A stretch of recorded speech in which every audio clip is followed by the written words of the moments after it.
Good morning, everyone. Good afternoon. Thank you very much for joining us for our The One Thing to Care About in APAC Payments webinar for Asia Pacific region. My name is Lindsay Lear. I'm the Managing Director of PCMI, or Payments and Commerce Market Intelligence.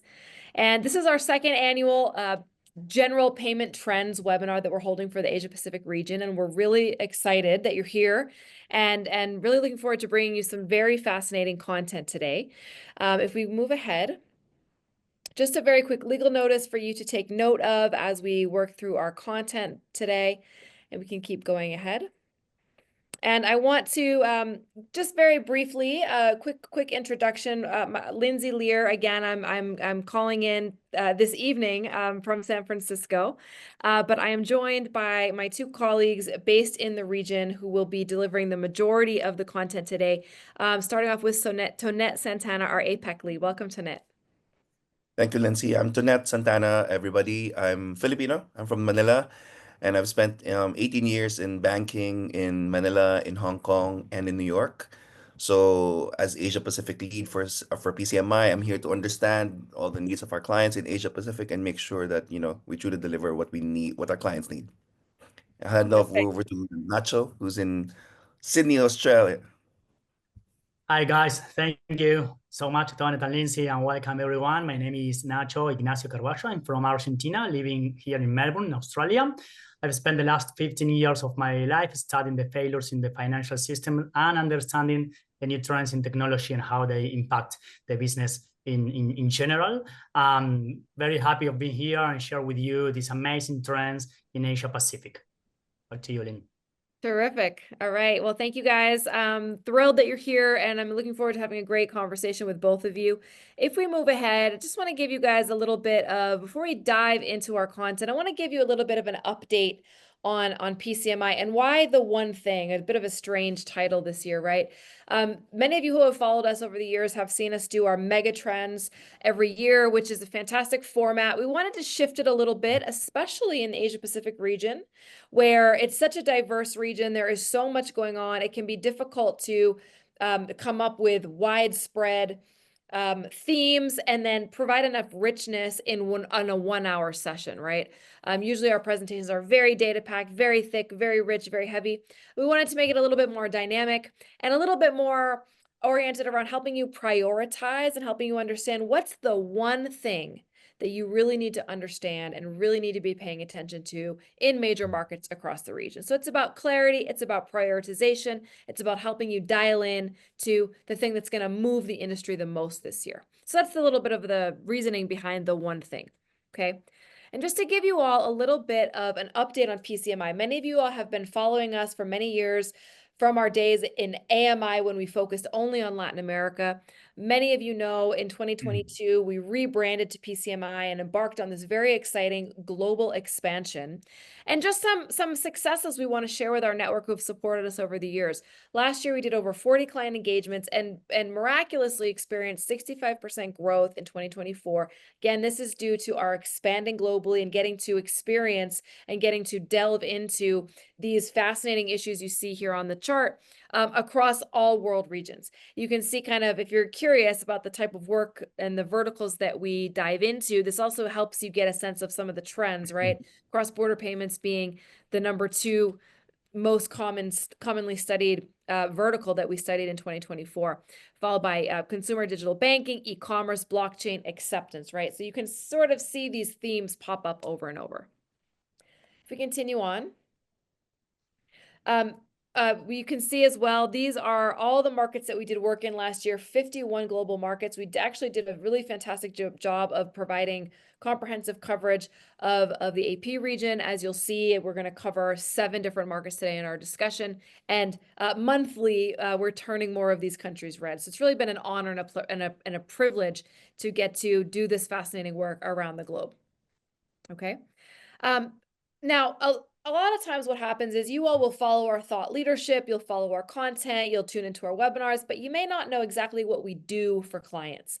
And it's really important that you know that, because our mission is to add value to our clients in whatever way makes sense, right? We as consultants and market intelligent professionals aim to help clients make decisions, get the clarity they need, gain influence in the industry, supercharge their sales teams, simplify high-value decision-making, and implement those decisions with confidence. Okay, so we have a series of services designed around these benefits that our clients experience when they work with us. And you'll get a little bit of a taste and a flair of that as you hear our content and hear how we speak about the industry, always oriented to helping clients move faster, make a bigger impact, and ultimately perform better in whatever area of the industry they're working in. Okay. If we continue on, I like to share some of these wins that we've had for clients in the last year because it brings it to life and it helps you all potentially get inspired about, how we might be able to work together for you to really move the needle in some of the sticky areas you might be working in, right? So for example, our work last year helped clients, for example, prioritize cross-border corridors for the sales team, right? In this spider web of cross-border flows, they were able to understand which ones they best match with and where they have the best opportunity to really supercharge or accelerate their revenue. One of our biggest wins for our clients last year was actually helping them through one of our engagements, one of our pieces of research, help them impact local interchange rates, which for financial inclusion purposes is massive and a huge win.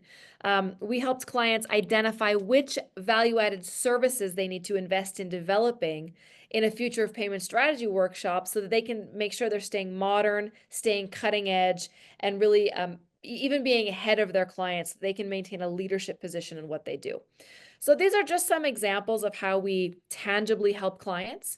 And hopefully that will maybe, inspire you a little bit on some of the decisions that you have to make this year. Okay.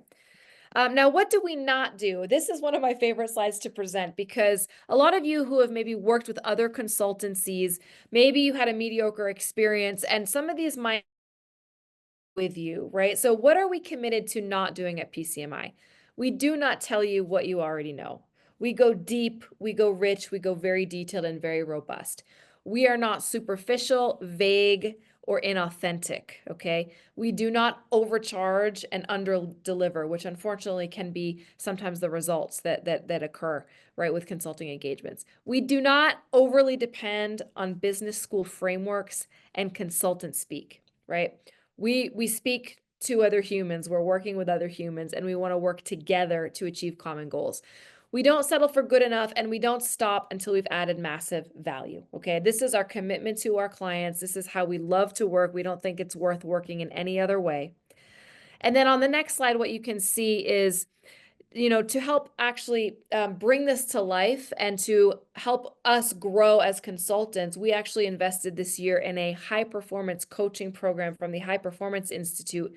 This training comes as the result of a global study of over 200,000 high performers studying their principles, beliefs, and habits, right? And so this is the training that we bring into our organization. This is the commitment to our clients to always show up as high performers and be increasing and improving our performance in all areas at all times. So that's what you'll encounter whenever you are interacting with someone at PCMI. Okay, so I like to give that little bit of intro for you all so you really get a flavor for who we are and how we work with clients. And before we get to our content, I want to run a quick poll with you all. This helps us get to know you and also, adjust ourselves so we're making sure that we're delivering the best that we can for you. So I'm just curious, what's your biggest business need currently, right? This will help inform our thought leadership, how we strategize, how we deliver frameworks and deliverables. So if you could just take a quick 10 seconds, right? Are you looking to empower, and guide your sales team? Are you looking to take a definitive action on a decision? Do you need to clearly understand the external landscape, competitors, risks, opportunities, position your brand? Do you think you need to become more persuasive with clients, partners, maybe investors, right? Convince internal stakeholders. Sometimes that's the biggest challenge. I have a vision, I have a goal. I just need to influence and persuade my internal stakeholders. So just take a couple more seconds to finish that. And I love this question. I think it's so illuminating. Okay, great. We can close that. Thank you very much. We can go ahead and so clearly understand my competition risk and opportunities. That's always the number one response. And we have a smattering of the other responses as well. So terrific. Thank you guys for indulging us with that. And we will go ahead and start looking at Asia Pacific, which is what you guys came here to learn about. Asia Pacific is a fascinating region. I have loved diving into it and learning everything that there is to learn in this region. And comparing it with Latin America, comparing it with the US, it's truly a fascinating exercise. So just to start us off, I'm just going to kick us off with one slide that helps provide the landscape a little bit. We can go to the next. I want to show you all what consumer expenditure is looking like by payment rail. Okay, so I'm not talking about wallets. I'm not talking about the interface of the transaction. I'm talking about the payment rail. And we have Asia is by far the most varied and diverse region that we have. We can see Australia, where cards are very, very dominant. We can see Singapore, where cards are important, but money movement, right? Bank transfer is really the dominant payment rail. Thinking about all consumption, from paying rent and mortgage to paying for insurance, education, healthcare, as well as retail and everything that you would buy at the POS. We have cash, right? India, Vietnam, Philippines, still very heavy cash economies. India, right? We hear so much about UPI and demonetization and rapid digitization, which is all true. However, we still have a majority of the economy taking place in cash, right? So when we dial these down to a simple average, which is just the simple average of all these countries together, or the weighted average, which takes into account the size of consumers' consumption. So for example, China, which is massive, is going to bear more of a weight here in the weighted average. We can see that cash is still about a third of the market, right? And so this just demonstrates that even though Asia Pacific is ahead of the game in many ways, there are still huge opportunities for not just baseline digitization, as well as very cutting edge innovations that we'll see in more detail. Okay, so that's just to get us started. And I'm going to have Tonette start us off with some big trends. Tonette and Nacho are going to start us off with some big trends we're seeing around the region. Thank you, Lindsay. I'll talk about Project Nexus. There's probably no project than Project Nexus which truly can make any Asian proud, right? So Project Nexus, I'm sure as many of you are aware, is this project which brings together real-time payment systems across different countries, started in the 2021 by the Singapore Innovation Hub. And the last 2 years, 2024, you would have seen the ASEAN 5, right? The ASEAN 5 is very proud, Malaysia, Singapore, Philippines, Thailand, and Indonesia coming together and really coming up with a rule book. You know, there is a rule book, which is like a 74-page document that talks about the business case of Nexus, the technological components of Nexus, the governance, the scheme, the oversight approach. And for those of you who haven't seen this document, I'd really urge you to go to the BIS website and take a look at it. It's fascinating because it really lays out what should be done by every single player.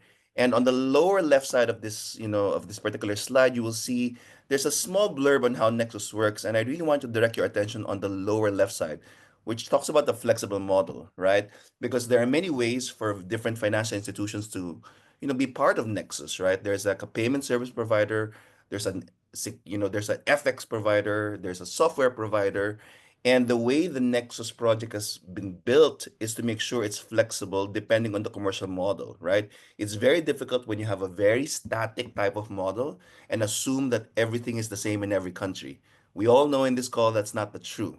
So it's very important that the Project Nexus team really took into account all these differences to make sure that the model works. So again, for me, that just goes to show how open this project is and how visionary this project is. And if you turn your attention to the right part of this slide, which talks about India, you can imagine the impact of India joining. In June 2024, they signaled that they wanted to join. Suddenly, the market reach of this project is now 1.7 billion people. That's huge. UPI is probably the biggest success story in the world of real-time payments. And with UPI coming into the flow, that's a lot of flows going in across these different markets. And then on top of that, October 2024, the Eurozone comes in with tips in Europe saying, hey, I want to join too. I want to observe and see what this can do for my Europe and Asia flows. So what started as this little project of cross-border across different markets is now such a massive initiative. And you can imagine that when it does go live in 2026, you can imagine all the different real-time payment systems in the world looking into this. So if you talk about, one of the issues that Lindsay talked about at the start was cross-border. If you talk about cross-border innovation, this is it. Cross-border innovation at its very core, connecting not through bilaterals, but through a very organized approach and a very methodical approach of connecting real-time payment systems. So that's the first update we wanted to bring you in. Now, cross-border, there's a lot of updates on cross-border, right? Cross-border, there's many ways to solve cross-border. I'll hand it off to Nacho, who will talk yet about another powerful way to revolutionize cross-border. Nacho? Thank you, Tony. And yes, I mean, the title of this webinar is The One Thing, and we will be going in depth into very different countries to tell you which is that one thing that you must have in your mind during this year. But cross-border is a big title for the vision. It's not only about the RTP interlinking models as Project Nexus. We can also speak a lot about CBDC's project, for instance, Enbridge. But as Tonet mentioned, this year, in our opinion, this will undoubtedly be the year of stablecoins. Even when they have been gearing up to disrupt payment for the past few years with major banks, card networks, fintech companies, investing a lot in use cases, we believe that this year is when they will finally stand out as a real asset for international money movement. In this scenario, APAC has a unique position to capitalize this opportunity. Why? 3 evidences that are compelling. First of all, APAC has the biggest growth in cross-border volume forecasted globally. So even if we think a small shift, and we will share you a couple of iterations on that, and a small shift of the global cross-border volume to stablecoins, the opportunity is huge. Secondly, Asia Pacific is the region that has received the highest value of digital assets. And thirdly, we'll speak about different cases when we go to the specific country analysis.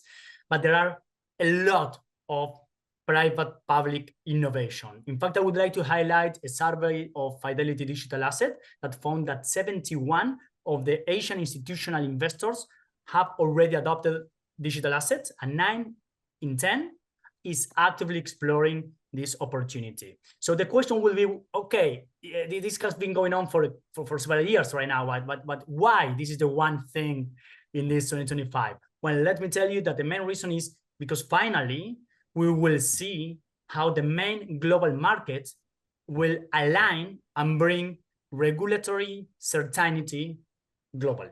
And I'm speaking mostly about the United States, new regulation, and the UK and the European Union implementation.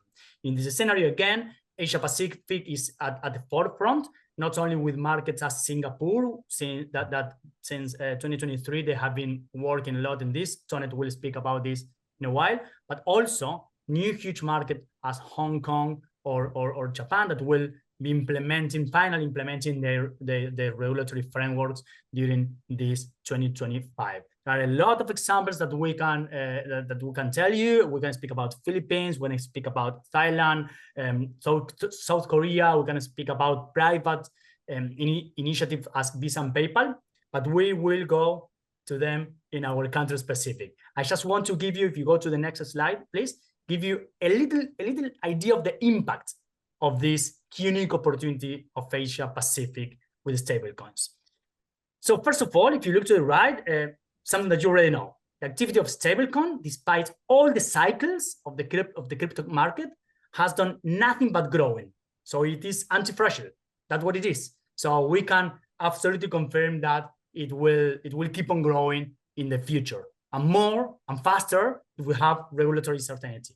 And if you look to the left side of the slide, just imagine what can be the impact of 1% of the global cross-border money movement volume moving to stablecoin, 1 or 5%. We're speaking, guys, about the liberalization of capital between 100 billion or 500 billion of capital that is already locked in Nostro Vostro account in the SWIFT corresponding banking, right? $10 trillion is locked there, working in the SWIFT corresponding banking. 70% of the global cross-border money goes still travel through SWIFT.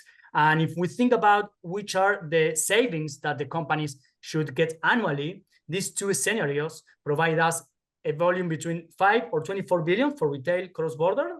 And if we think like the whole wholesale and retail cross-border volume shift into stablecoin, that can be 26 billion to 116 billions annually in savings of fees. So this is huge, and is one of the things that we would like you guys to have in your mind. So now we'll go to the country specific, and I'm coming back to you, Lynn. Lindsay, you're on mute. I'm on mute. Thank you.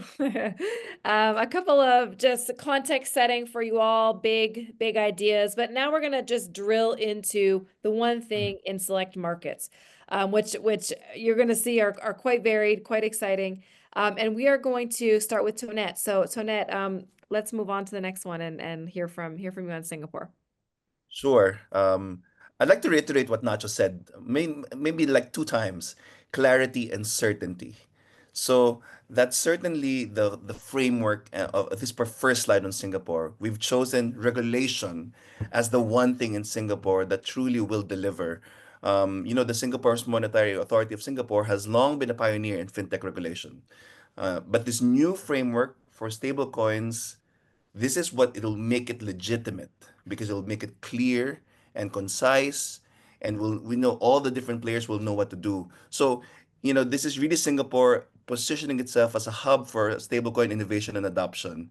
The new regulation is there because it's very controversial, right? Stable coins, digital currencies, controversial.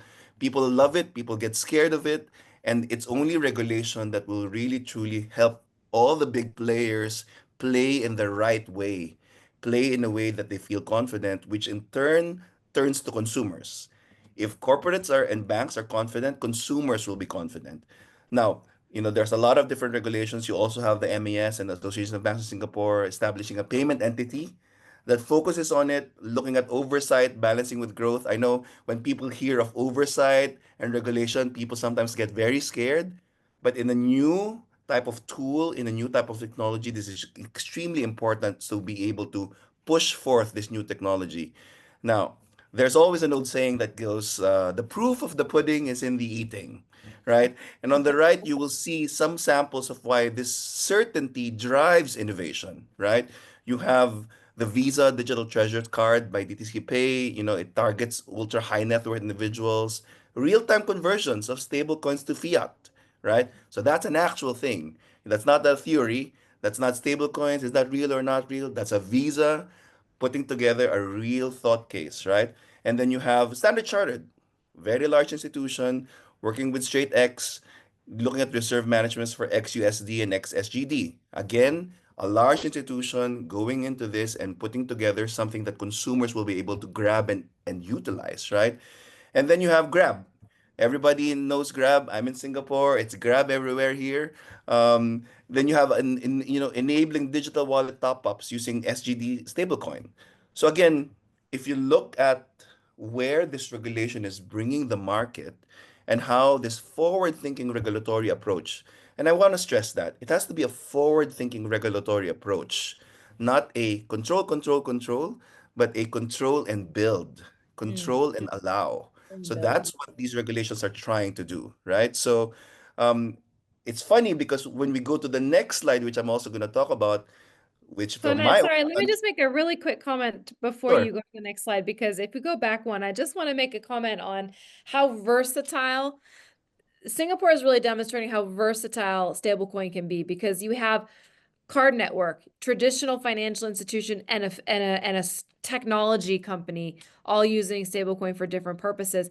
And another thing I want to point out is a lot of times we think about blockchain and Mm. stablecoin very often as a kind of financial inclusion play for countries with very volatile currencies. However, this Visa Infinite card for targeting high net worth individuals. Today, I'm at a fintech event here in Las Vegas in the United States, and I met a startup that is using stablecoins specifically for high value transactions, Mm. specifically in the luxury market, and even more specifically for watch dealers. So niche and so specific, targeting that luxury market, and they're going to be expanding out to jewelry and other types of luxury goods. So I love that example, and I love how that resonated there on the slide to just show the diversity and versatility of stablecoin, and how this slide perfectly shows how traditional finance can be rewritten on blockchain, Mm. and it's starting to happen in Singapore. So for any of you working outside the region, APAC also really kind of gives us a glimpse of the future in a way. So moving on to the next one and the continuation of Absolutely. Thanks, Lindsay, for that. I think I remember, Lindsay, we even had that discussion in Hong Kong before where digital currencies was being used for real estate, right? So I think there's a lot of really big ticket items there that's happening for these digital currency use cases. Now, switching to my country, Philippines, another central bank push. And I know if there are bankers on this call, they're probably like, crying with seeing these titles of eliminating fees. The Bangko Sentral of the Philippines, which is the central bank of the Philippines, has been really at the forefront of promoting digital payments and financial inclusion. You can see on the stat on the left how digital payments has been growing 42% to 52% with a target of almost 70% by 2028, right? So the central bank, and again, this is not something that's in the Philippines only. We can see this in a lot of different countries where there's a massive push for zero fee payments. In fact, if you look at the second one there, there's a push for subscription-based fees for digital payments. Again, a very interesting way of looking at fees where a consumer will just pay like a monthly fee, and then all the fund transfers that they do during that month is covered by that subscription fee. There's also a push on OTP removal because this is not effective anymore. So all of these are happening really to drive financial inclusion, to drive digital payments, right? Now, there are always pros and cons to everything. I know for a fact that, just several weeks ago, some of the banks have already written the Banco Central to try to, take a pause because obviously there are challenges that happen with a proposal like this, right? The pro is obvious, right? The pro is obvious for consumers especially to really promote digital usage, stop cash being used, and promote all these digital payments happening in the country. As everybody knows, GCash and PayMaya are extremely strong in the country, but InstaPay is very strong in the country too, right? So if you go to the Philippines, there's like a QR code there, and when you scan the QR code, that cuts across so many payment types already. It's not one QR code for one digital payment anymore. It's a QR code PH that cuts across different payment types. And the central bank really wants to push for that. Obviously, there is a con there in terms of how will financial institutions which have relied on these fees as one source of revenue, and you can look at the fees there from like 75 to 600 pesos, that, they're looking at, hey, where do I get that type of revenue, right? What business model innovation will I need to do? And more than that, what technology costs will I have to bear to be able to do such differentiated pricing, right? So it's very easy to say, change the pricing, eliminate the pricing, and do subscription pricing, but there's obviously a technological cost to that. So again, we wanted to highlight this because this really typifies, the move on what fees will look like in the future and what model of revenue will have to be for these institutions to look at. You have to look at what will your future revenue model be and what will your future avenues of growth need to be, given that with real-time payments coming in, most of the countries around the world, real-time payments are free. So what other products and services will I have to bring to the table to be able to get to my margins, to get to my profit margins, right? So that's what we wanted to discuss about the Philippines. There's a little bonus update there on the right, which I think for a lot of Filipinos, they're very excited about, of Apple Pay and Google Pay, considering entering in 2025. Again, that will drive digital payments further. For those of us who live in the US, in the West, Apple Pay, Google Pay, extremely strong, right? And that has driven the consumer sentiment on digital payments much stronger than anything else and before. So, with that, I'll turn it over to the next slide. Thank you, Nacho. Tony. I mean, mainly in the same line of jumping from those highly digitalized market in Asia and thinking in this strong cash-based market. Vietnam is an absolutely remarkable case. This is a market of 100 million people, where we can see, as is happening in Southeast Asia in general, that digital payments are booming, but here are booming at a speed rate that is insane. Like the last year, Apple Pay alone has been growing at a 15% monthly rate. And one would say, right, so how long can this last? And let me tell you that will last a lot. Why? Well, because in this market where 80% of the population already have a bank account, 61% are still paying in cash. And this is largely due to the fact that more than 60% of the Vietnam's population, as you know, lives in rural areas. But rather than being a barrier, this has made Vietnam's digital payments a massive case or a global lesson in financial inclusion. Why? Well, because unlike other markets or other economies where financial inclusion was primarily driven by banks or card networks, and then the fintechs and the digital banks show up, here in Vietnam, the digital banking and the fintechs have led the way. We can speak about a lot of use cases: SaloPay, BenPay, the digital bank Timo or Shopee, but all of those, which are massive use cases of fintechs driving financial inclusion, are probably following what, in our opinion, is one of the biggest use cases and super app that we also should have in our radar this 2025, which is Momo, who have not only rebranded themselves recently, but they have implemented AI and gamification as a core part of their strategy. So Momo is basically redefining financial inclusion in Vietnam, integrating personalization, gamification, micro lending, and all this innovation not only bridge the gap between the traditional banking and the underserved population, but they also set a global benchmark for how technology can leapfrog the financial ecosystems in emerging markets. It is a one-stop solution. I'm sure that you know them, but I would like to highlight one data point of the Momo use case, and is that in a market in which 62% of the population still lives in rural areas, Momo has 40% of their users in rural areas. So what's next for Vietnam? At PCMI, we see that the next wave of revolution, of course, after this leapfrog of fintechs, will be very much related with SMEs. So following the success of fintechs and the digital banking, Visa, MasterCard, and the leading banks are now innovating at the same pace. But the next wave will be related and driven by SMEs, as you can see, with Visa and other traditional players partnering with key fintechs in Vietnam. Back to you, Lindsay.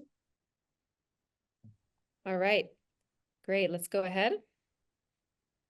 So Vietnam, fantastic market. I imagine it as whenever I think of Vietnam, I imagine Latin America, but on supercharged 100%. And India is the same. We spend a lot of time at PCMI studying Brazil and studying the rapid evolution of PIX, real-time payments, and the Central Bank of Brazil and how transformational that has been. But of course, Brazil is coming second to UPI. And we speak about India as being a true pioneer in cash conversion and in digital inclusion. The government and the central bank have done a wonderful job working together to combine digital identity with financial inclusion and digital payments. And UPI has been a revolutionary force. However, what is probably or may be less well known is that UPI still has an absolutely massive runway. I mean, India, of course, is a gigantic market. Brazil, about 200 million people. I mean, India's over 1 billion. So you can think about the scale and how impressive this is.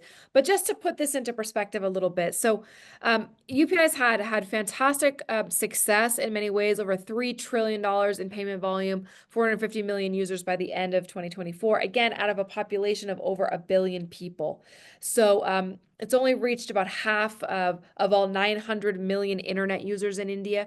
So you've still got a lot of adoption to accomplish just in terms of consumers using UPI. In India, as we saw at the beginning, 60% of consumption is still cash-based. So despite this really fantastic digital transformation that we've seen, there's a long way to go. And we see that moving in two ways in particular. First is cross-border payments, right? This constant that we are looking at across the AP region. UPI is already live for cross-border payments in multiple markets, Bhutan, France, Mauritius, Nepal, Singapore. Tourists can also, coming into India, can also open up a UPI wallet to spend money in India and use that very convenient payment method. And of course, joining Nexus, which Tonette mentioned to us at the beginning. So really connecting India to the international payments highway, and particularly e-commerce, is a very powerful use case that continues to grow and will spur adoption. But even more interesting is credit over UPI. And the Unified Lending Interface, or ULI, many are saying will be the UPI of credit. It will do for credit what UPI did for payments, really democratizing access to credit via credit cards and credit lines, which is a very interesting use case and something we haven't seen anywhere else in the world at this scale. In a couple of other RTP systems, we have pilots of banks trying to launch credit lines using the RTP. It's in very early stages, and it's most advanced in India. And so in a market where credit really is going to unlock digital spending, this is a massive area for innovation and a massive area to be looking at and to be considering about investing, especially for small business. That is another key theme we see. Unlocking and digitizing small business is a key theme that we keep seeing crop up from market to market. So main take is nowhere near to being over.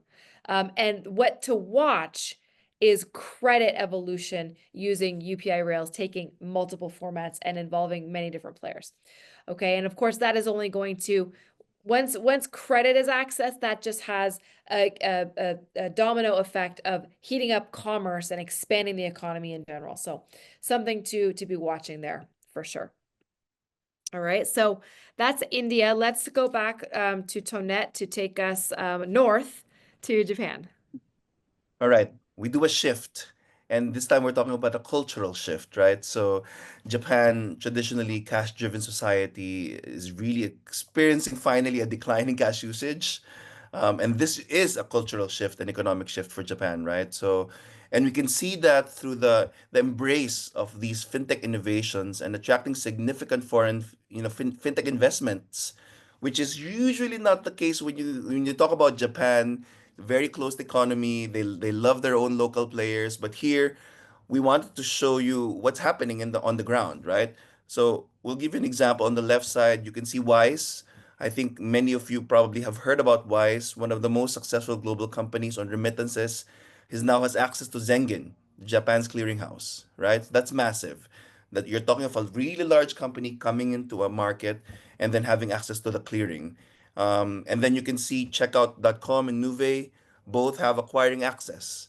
Again, for us, this is a big shift for Japan and making sure that these big players are coming in and competing with their own locals, right? That's what economic maturity is.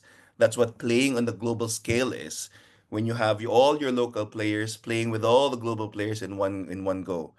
Not far behind, of course, is the regional parts, right? So you have Alibaba, which just in October 2024 launched, Tao, cross-border e-commerce app tailored for Japanese consumers, similar to Shein and Temu. So again, you have a Chinese company coming in to Japan and launching an e-commerce app. I every time I see something local from my country, I'm always smiling. And then you have GCash too, which has partnered a lot with Alipay and PayPay to make sure that GCash users from my country in the Philippines goes to Japan and they're able to use that. So what you can really see is a lot of opening up of Japan, which for us in PCMI is a really big important thing for this year. Um, a lot of you guys in this call are looking at Japan, looking at all these different markets and figuring out when is the right time to go. It is the right time to go, right? So it is the right time to go into Japan. And you can even see that local fintech push obviously is not far behind, right? There was a regulation in 2023, and following that, wage payments into digital wallets, expansions of interest-bearing savings accounts driving this push, right? Digital wallets. Again, when you're talking of eliminating cash, digital wallets has always been the weapon of a lot of different markets. And in Japan, it's finally using this weapon. On the right side, again, one last thing we wanted to bring up is really this Project Agora, where Japan is also included for cross-border payments for digital currencies. We've been talking about digital currencies a lot, and Japan is also in that space, right? So again, for us, it's really just looking at all these different things happening in Japan with global players, local fintech players, and really seeing, what does that say about Japan? What that says about Japan is ready. Japan is open. Japan is now, right? So that's what we really wanted to talk about in Japan. And funny enough, the next slide is on China. And if you go to the next slide, Vale, which is yet another opening up and a cultural shift, right? So, unlike in the past, China is now actively inviting foreign participation in its financial sector. That's a large statement, right? You cannot say that statement 10 years ago, 5 years ago, but it's a very large statement to make. And it's a significant shift from its historically, very protectionist stance, you know. But again, this comes as China, they really want to bolster their global financial influence, right? And to do so, they need to bring in these international players into the country. And again, to some people that's great, to some people that's scary, right? Because at the same time, this is a large country playing in a global way, right? So it's China playing in a global stance like never before.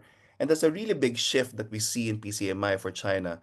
Again, just look at, the proof in the pudding again on the left side. You have MasterCard.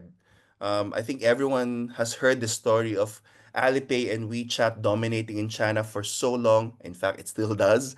You're talking of 90% market share of these two companies alone, and it's very difficult for card to penetrate in there.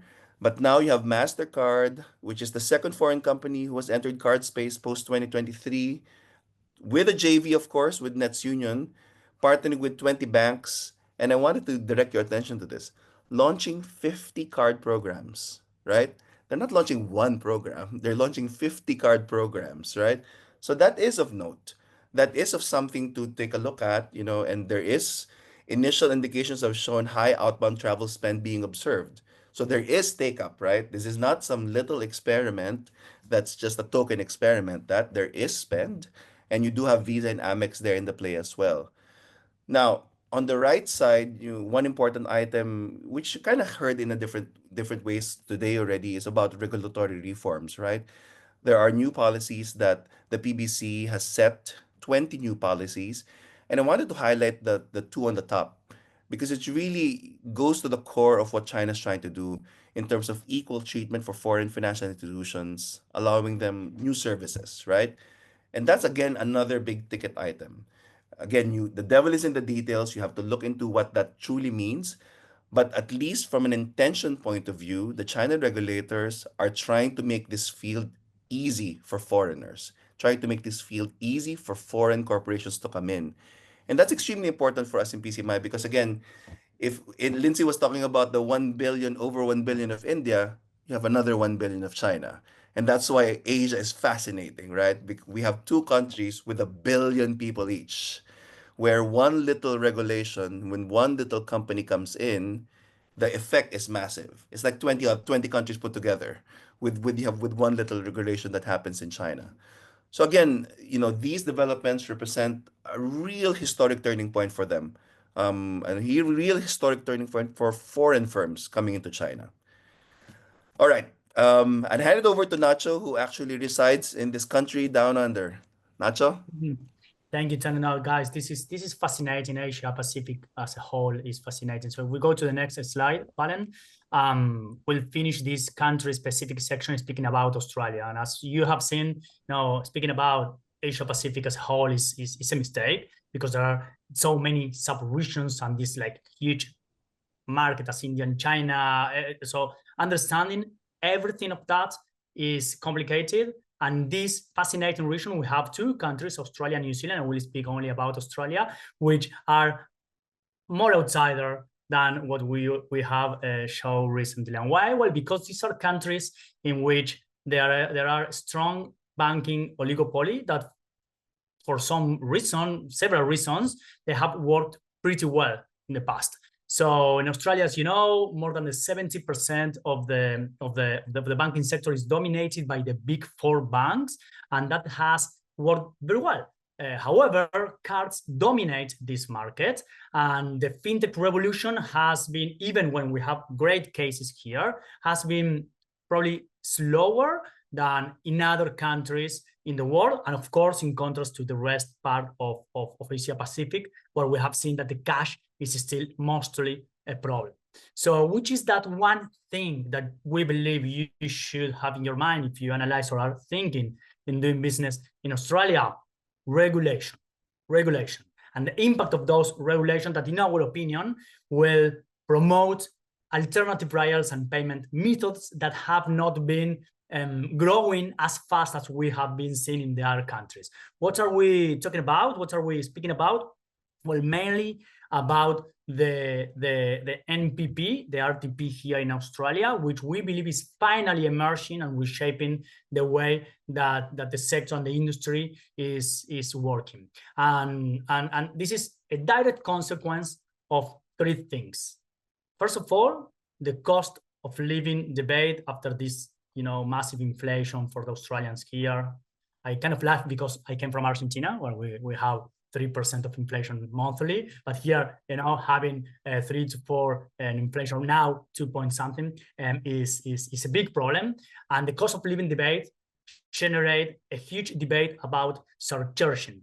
Australia is one of the few countries in the world that let the merchant to surcharge the cost of acquiring. And in this debate, the RBA has been very transparent in showing which are the real costs of paying with cards, that generate as well a shift in terms of a kind of a war against the fees, the cards here in Australia. So during this year, the public consultation will that the RBA is doing will reshape the payment regulation in this country.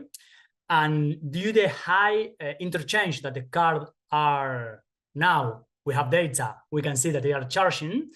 We believe that the industry will have more incentives to shift to alternative payment methods. Where with the NPP innovating with PID is growing a lot, but Pay2 is still very, very, very small, and it has been growing very fast in the last years. And with the private sector, not only working and developing over the NPP with tools as Pay2, but also in this idea of giving the merchant the possibility of bypassing the fees of the cards, going to our famous and beloved QR code, which is something that here in Australia haven't raised because, as I told you at the beginning, digital wallets, Apple Pay, and Google Pay dominate the market. So if we should recommend one thing to have in your mind in Australia, is regulation and the rise of the real-time payment NPP infrastructure and the innovation over the different tools that the NPP has, like PID, Pay2. For instance, ASUPay, they are promoting the QR code with EFTPOS which is the local card network here in Australia, which is far more cheaper than Visa and MasterCard. And the fight between these networks has been huge under this regulatory debate that we are showing. So that's our opinion this far, and I'm coming back to you, Lindsay, to the final highlights of this presentation. Terrific. Okay. Well, great. We did a nice little tour there. We just want to kind of start ending the presentation with some big statements, what we call final sense making, right? Everything that we're talking about in the region. What are some takeaways we want to leave you with? So, oh, and I forgot to mention at the beginning of the deck, please do go ahead and leave us your questions. We do have a couple of questions coming in so far. I just wanted to make sure everyone is aware there down at the bottom of your panel there, you can ask us questions and we'll take a few at the end before we sign off. All right, so just going ahead, I think one of the biggest deals that we want to focus on and understand is that the financial opening means a surge of investment opportunities in China and Japan. These are two markets that have been historically pretty closed. Just looking at China and seeing the rapid scaling of card programs for MasterCard just in the past year, cards are in many ways an aspirational product, a global symbol of prosperity and new possibilities. And all of the opportunities and possibilities that card infrastructure brings in a market where, card penetration has been very small could truly signify a massive revolution. And China, treating foreign firms on equal footing as Chinese firms, also very, very significant. So probably we'll see a lot of Western companies moving into China very quickly, and starting to see a new competitive environment. Same in Japan, where I've been very close to foreigners for the recent past. Fintech is bringing new opportunities to these markets. And so these are certainly countries to watch, to invest in, and to really take seriously. Okay, if we go ahead, Southeast Asia is what we call the global hub for leapfrogging. So if you're trying to go into Southeast Asia or you're operating in Southeast Asia, forget about copying traditional trajectories that you've seen in other markets. These countries are charting their own path. Absolutely, going from 0 to 100, going from 100% cash users to AI personalization and gamification of financial services. So you have to really think about consumers in these markets differently, as highly digitized, very tech savvy, very culturally connected to the gaming industry, and to social interaction online, even if finance hasn't been digitized to that level. So marketing, customer interaction, UX, all has to be a very particular look and feel to engage these sophisticated consumers who are very advanced digitally and are starting to learn digital financial habits. Okay.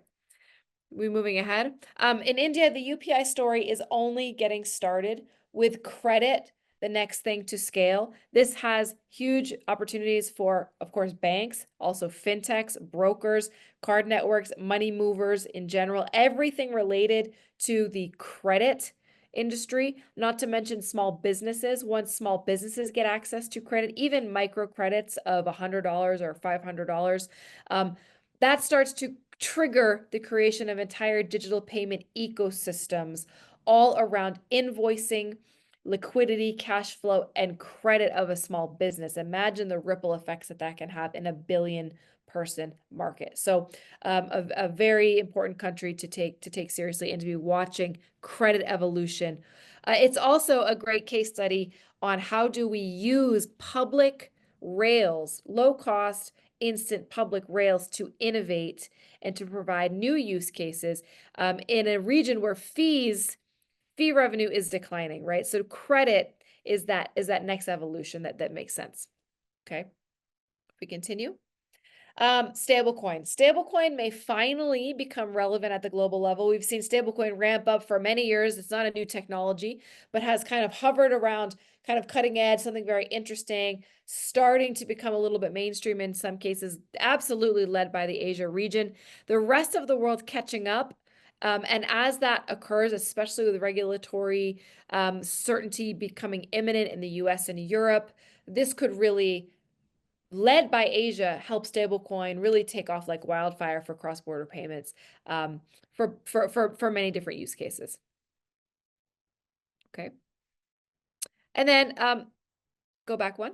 There we go. The RBA, or the Central Bank of Australia, has officially declared a war on payment fees, both interchange, card related interchange, surcharging from merchants to consumers that come from that interchange, and really this is reflecting a region-wide and honestly global trend, but something that is starting to very visible, very concentrated in this region, where regulators are saying fees are no longer going to be a viable revenue source, or not as viable. And this is forcing financial institutions to consider, how do I reinvent myself and look at additional value-added services, moving away from fees into something more innovation driven that's adding more value to consumers. So Australia is jumping on this bandwagon in a very aggressive way, and marking, I think, is a great example of showcasing a trend that is pervading the region.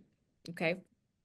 So I believe that's our last one. Yes. We're just about at the end of the hour. We have a couple of questions I want to pose before we sign off. But before we do that, since you all are here, I want to call your attention to other resources from PCMI. And while this is on the screen, I would love to poll everyone once more. Thank you for staying with us for the full hour. And we would love to know, you guys have heard an hour of us talking to you. We want to hear from you. We want to understand how would you like to interact with us after today? Do you have a specific business need that you'd like to discuss? Are you maybe interested in working with us, but you're not sure how? We'd love to just have a general brainstorming session. Maybe we can contact you next quarter if right now is not quite the right time. If you'd like to just brainstorm with us on some of these trends, we'd love to hear about that. So please go ahead and select whichever option resonates with you right now, and we will follow up. So just leave that up on the screen for a couple more moments while you guys get a chance to look at that. And then while you're doing that, the QR codes here are the one thing webinars for other regions. And if you happen to be in the West, we do host our monthly coffee chat series, which is a more interactive format. We deliver content. We have guest speakers. We invite our audience to participate. That'll be taking place on Wednesdays, so feel free to register there. And I'll just take another minute or a couple seconds or so to give everyone a chance here. Thank you. We'll go ahead and close that down, and we will follow up with all of you who selected an answer, so appreciate that. And we do just have a couple of minutes left, and then we'll sign off for the day. So really great question here for Tonette. You mentioned, kind of just what I was speaking about, right? You mentioned that new revenue streams for banks as fees decline around the region. What are some of the new revenue streams you're seeing that are most viable for financial institutions? Thanks for that, Lindsay. Perfect question. I think number one, it's important to look at every client holistically across all the products they consume from you, right? So because I think sometimes there is a fundamental, organization that looks at different product lines and wants to earn on every product line, right? So some product lines will suffer, some product lines will not. So I think it's important to look at them holistically, similar to what a digital wallet usually does, right? When you go to a digital wallet, the digital wallet earns from you because you pay them, because you shop with them, because they give you a loan. That's the same thing for financial institutions, right? And I think it's really the second answer to that is really the high value products. It's really going beyond the payment product and going to reconciliation product, going to end-to-end, end-to-end streaming product, like from receivables all the way to payables, looking at how credit is in there, embedded finance. Embedded finance has been there for quite a while now, but it's really figuring out what is the role of every financial institution in embedded finance, right? And where do you make money? So I think it's really looking at all the layers above it, a simple payment, and looking at the end-to-end flow of a client. So that's where you will find these nuggets of revenue streams when you look at their end-to-end flow, because you're not just solving the payment flow, you're solving their business flow. once you go business flow, there will be revenue streams to find in there. Okay, terrific, terrific. Thank you. Thank you for that. And Nacho, one question for you. Mhm. Do you see stablecoin being adopted more for wholesale purposes or retail and P2P remittances as well?